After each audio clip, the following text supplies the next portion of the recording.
എല്ലാവർക്കും നമ്മുടെ പുതിയൊരു വീഡിയോയിലേക്ക് സ്വാഗതം. ഇന്ന് നമ്മൾ മീൻ വറ്റിച്ചതാണ്. അത് നാളികേരപ്പാലിൽ കുറുക്കി വറ്റിച്ചെടുക്കുകയാണ് ചെയ്യുന്നത്.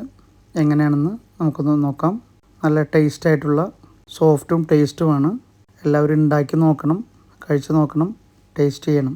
കട്ട് ചെയ്ത മീൻ കഴുകി വൃത്തിയാക്കി വെച്ച് അതിലേക്ക് മഞ്ഞൾപ്പൊടി, മുളക് പൊടി, കുരുമുളക് പൊടി, വേപ്പില ചെറുതായി അരിഞ്ഞത്, ചെറുനാരങ്ങ പിഴിഞ്ഞു കൊടുക്കുക, ലേശം ഉപ്പിട്ട് നല്ല രീതിയിൽ അതിനെ മസാജ് ചെയ്ത് പിടിപ്പിക്കുക.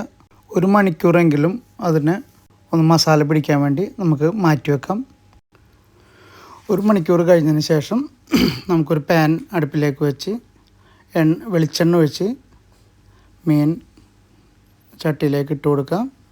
ചെറുതായി ഒന്ന് വെന്തതിന് ശേഷം ഒന്ന് മറിച്ചിട്ട് കൊടുക്കുക.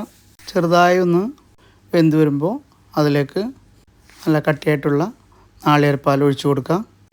ഇഞ്ചി നീളത്തിൽ അരിഞ്ഞിട്ടത് കൊടുക്കുക. വേപ്പില തണ്ടോടുകൂടി ഇട്ട് കൊടുക്കുക. നാളികേരപ്പാലിൽ നമ്മൾ ഉപ്പ് ഇടാത്തതിൻ്റെ പേരിൽ കുറച്ച് ഉപ്പ് കൂടി ഇട്ട് കൊടുത്ത് മീനൊന്നും ഉടയാത്ത രീതിയിൽ ചെറിയ രീതിയിൽ ഇളക്കി കൊടുത്ത് കറി വറ്റിച്ചെടുക്കാം.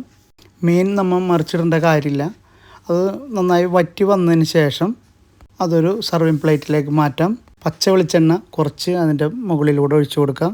ഗ്രേവി എല്ലാം മാറ്റിയ ആ പാനിലേക്ക് തന്നെ 2 ബ്രെഡ് ഇട്ട് കൊടുത്ത് തിരിച്ച് മറിച്ച് ഇട്ട് കൊടുത്ത് അതിനെ ഒന്ന് ചൂടാക്കിയെടുക്കാം. ബ്രെഡും കൂട്ടി നമുക്ക് നാളികേരപ്പാലിൽ വറ്റിച്ച മീൻ കഴിച്ച് നോക്കാം. നല്ല ടേസ്റ്റാണ്, സോഫ്റ്റാണ്. എല്ലാവരും ഉണ്ടാക്കി അത് ടേസ്റ്റ് ചെയ്ത് നോക്കുക. കമൻറ്റിലൂടെ അഭിപ്രായങ്ങൾ അറിയിക്കുക. അപ്പോൾ ഒരിക്കൽ കൂടി എല്ലാവർക്കും നല്ലൊരു ദിവസം നേരുന്നു. Thank you.